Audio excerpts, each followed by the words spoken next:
A place known for its Ganga Jamuni Tehzeeb, Lucknow has also seen such cases in the past few years,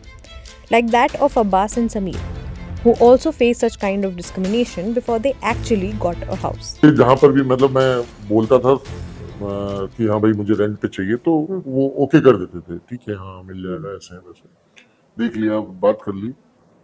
but the moment जब मैं उनको अपनी identity reveal करता था या अपना नाम बताता था, तो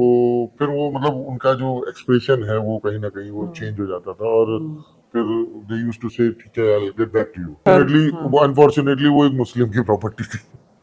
इसलिए मुझे मिल गया। अदरवाइज वहां पर भी शायद मुश्किल होता, क्योंकि मैंने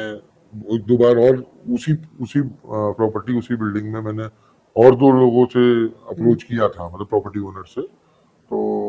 उन्होंने फिर मतलब डायरेक्टली ना बोल के इनडायरेक्टली बोला कि नहीं वो हमें अभी रेंट पे नहीं देना है। जबकि फिर जब मैं शिफ्ट हो गया वहां पर, मतलब किसी मुस्लिम की प्रॉपर्टी में मैं शिफ्ट हो गया, तो कुछ ही महीने बाद, कुछ ही दिन के बाद वहां पर एक टेनेंट आ गए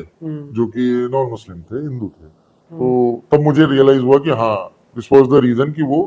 नहीं देना चाहते थे। Samajwadi Party's national spokesperson, Abbas Haider, lost his home at Wazir Hassan Road when the building collapsed in January 2023. The building collapse also took the lives of his mother and wife. And then when he looked for a new place, he was met with rejections, even in relatively posh apartments in the area.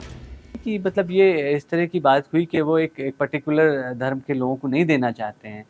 वो अपने ही धर्म के लोगों को देना चाहते हैं, इस तरह की चीज़ें हुई हैं। लेकिन ये इस प्रकार की जो चीज़ें मुझे पहली बार शायद फेस करनी पड़ी, इट वाज़ वेरी न्यू और बहुत अनफॉर्चुनेट था कि अपने ही शहर में इस प्रकार की चीज़ें हो रही, लेकिन शायद उन्हें नहीं पता था कि कौन लेना चाह रहा है क्या, लेकिन उनके पहले इस तरह की एक शर्त थी, जो सुन के मुझे भी थोड़ा सा बड़ा अचंभित महसूस हुआ और अफ़सोस भी हुआ कि हमारे देश में, हमारे शहर में ऐसी चीज़ें हो रही हैं, ऐसी सोच बढ़ रही है, तो कहीं न कहीं हम सबकी ज़िम्मेदारी बनती है कि उस सोच को रोकने का काम करें, हम मोहब्बत फैलाने का काम करें, हम देश के नागरिकों को ये सबको पास में लाने का काम करें, जो मुझे लगता है आज की सरकार जो नफ़रत फैला रही है, उसमें हो नहीं पा